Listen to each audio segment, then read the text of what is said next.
Welcome back. Today's bonus episode is all about the new tax year and what it could mean for your finances. There have been a lot of policy changes since Labour won the general election in 2024, but it's only now, at the start of the 2026-27 tax year, that some of the Chancellor's announcements actually come into force. So, what's changed? Well, plenty. From the minimum wage to tax bans, sick pay, and the state pension, a bunch of changes came into effect on Monday, April 6th. So, in this episode, we're going to fill you in on everything you need to know about them and why they might matter to you. I'm Philippa Lamb, and if you've not already subscribed to the podcast, why not click that button right now before we start? Here with me to dig into the changes that might hit your wallet this new tax year, I have Maike Currie, PensionBee's VP Personal Finance. Welcome back, Maike. Thank you. So let me just give you the usual disclaimer before we start. Please remember, anything discussed on this podcast shouldn't be regarded as financial advice or as legal advice, and when investing, your capital is at risk.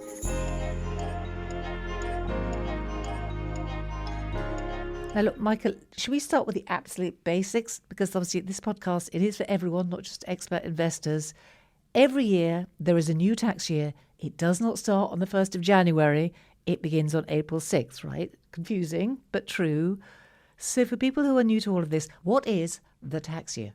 Well, we don't make it easy for ourselves, do we? Because we've got a school year starting in September, we've got the new year starting in January, and then by some quirk of the Gregorian calendar, the tax year starts on the 6th of April. Now, the key thing to really remember, or the key way to think about the tax year, is think of it as the great refresh.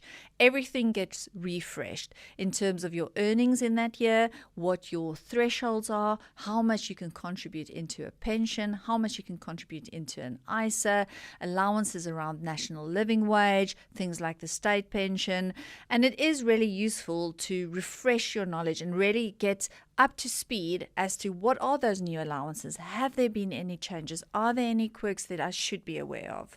Excellent moment for a financial review. Absolutely. It's the time, we call it, for the great spring clean of your finances. Okay, so it's an important date. It's happening right now. Now, one of the big headlines has been the new national minimum wage, new in the sense that it's gone up. What's the difference between the minimum wage and the living wage?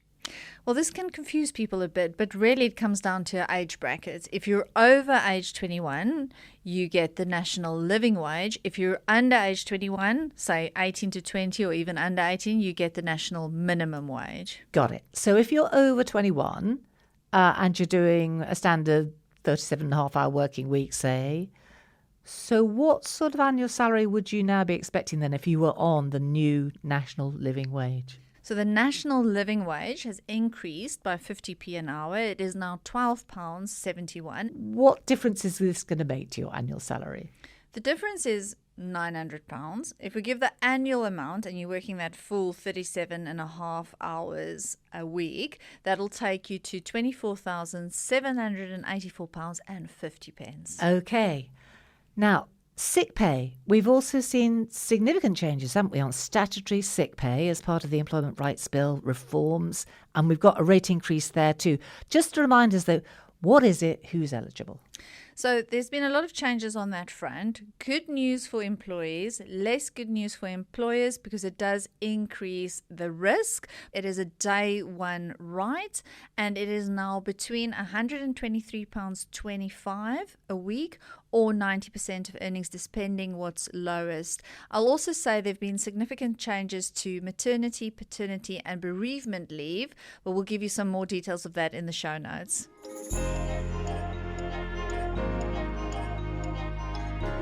Okay, moving on to state pension. That has gone up.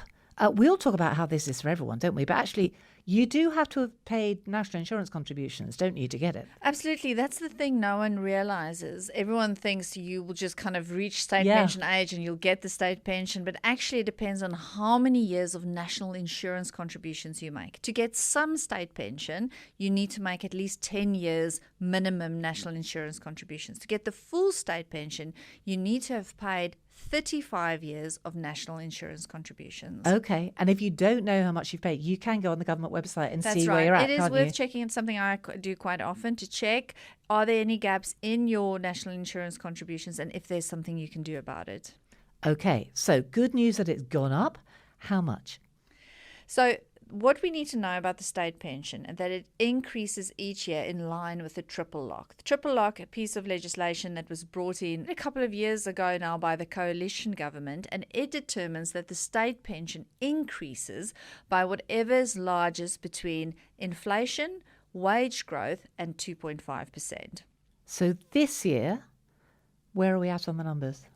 So this year, we see the state pension going up to £241.30 a week. And overall, that's the full state pension. That'll bring you to an amount of £12,547 for this full state pension. Now, what is really interesting about that amount is that it is within a whisker of our personal allowance, the amount we can earn without paying basic rate tax, which is £12,570. So you can see the difference between the personal allowance and the state pension. If you get the full state pension, is now less than £30, which means a lot of people in retirement on the state pension might, in a year's time or so, start paying tax on their state pension alone. And this is new, isn't it? I mean, This really is new. new. This is new.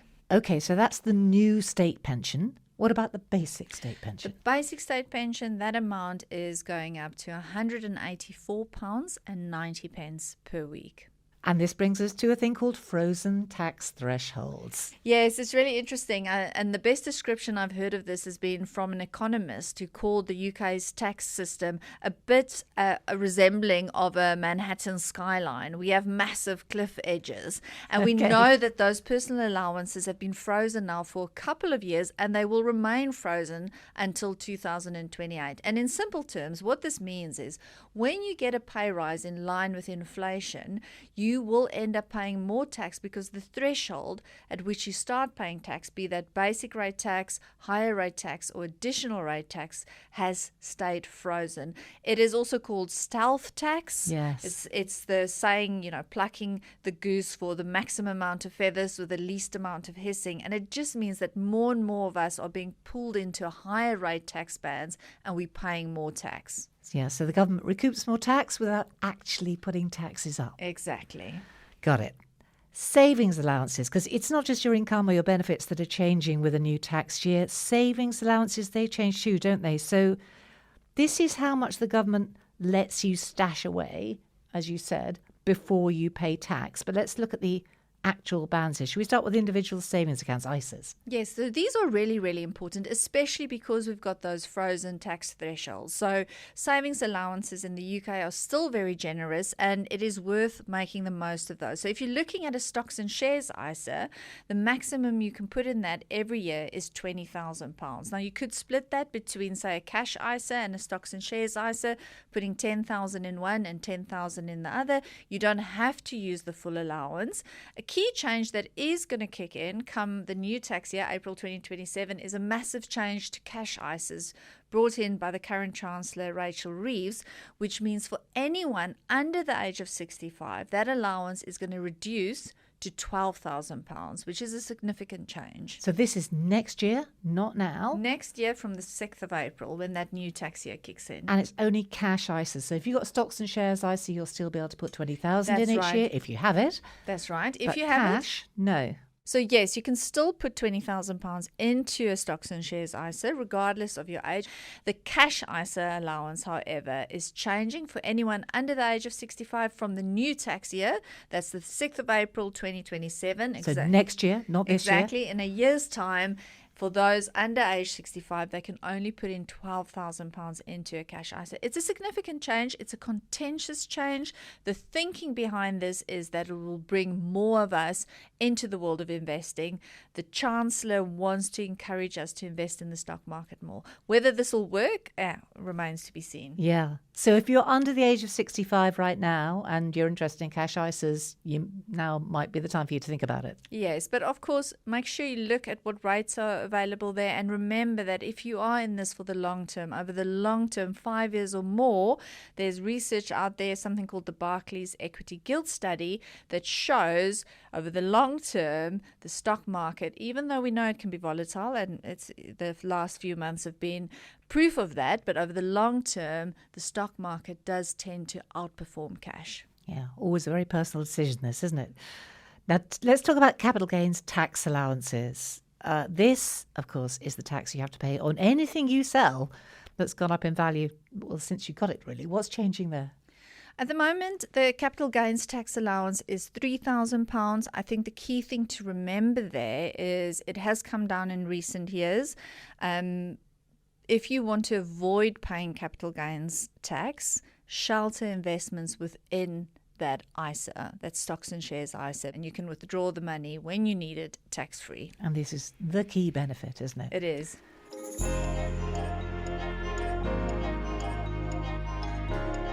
Okay, let's just loop back to pensions. We talked about state pension, but what about personal and workplace pensions? So pensions are really generous. They are ultimately the key long-term wealth generator, and they enable you to unlock the power of compound interest. Each year you can put in £60,000 or the maximum in line with your salary. So let's say I'm earning £40,000. The maximum I can put into a pension is £40,000. There's also something really useful known as carry forward rules, which means I can carry forward unused allowances from the previous tax year. What if you don't earn anything at all? Can you still pay into a pension? You can, and it's really important. You can pay up to £2,880 into a pension, and then with tax relief from the government to the value of £720, that amount goes up to £3,600. That is also the same amount you can put into a junior pension for children. Now, this might not sound like a lot of money, but especially for children, over the long term, with the power of compound interest, that pension can really grow. Yeah, and I'm thinking about women maybe taking time out for whatever caring responsibilities, just still, even if they're not earning, just paying that little bit in. Very good point. Women, especially if you've taken a career break and you're not putting anything into your pension, talk to your partner, talk to your parents to put that money into a pension for you, or make the most of carry forward allowances if you have unused allowances and you've just come back into employment. Yeah. Now, next month, we're going to be diving a bit deeper into all the rules around pension contributions. So stay tuned for that one. Maike, that is so helpful. Thank you so much. Thank you so much. I've enjoyed that. If you're enjoying this series, please do let us know by giving us a rating and a review. It really does help us reach more listeners like you. And if you've missed an episode, don't worry, you can catch up anytime on whichever your favourite app is, or YouTube, or if you're a PensionBee customer, you can listen in on the PensionBee app too. And just a final reminder, anything discussed on the podcast shouldn't be regarded as financial advice or as legal advice. And when investing, your capital is at risk. Thanks for being with us. We'll see you next time.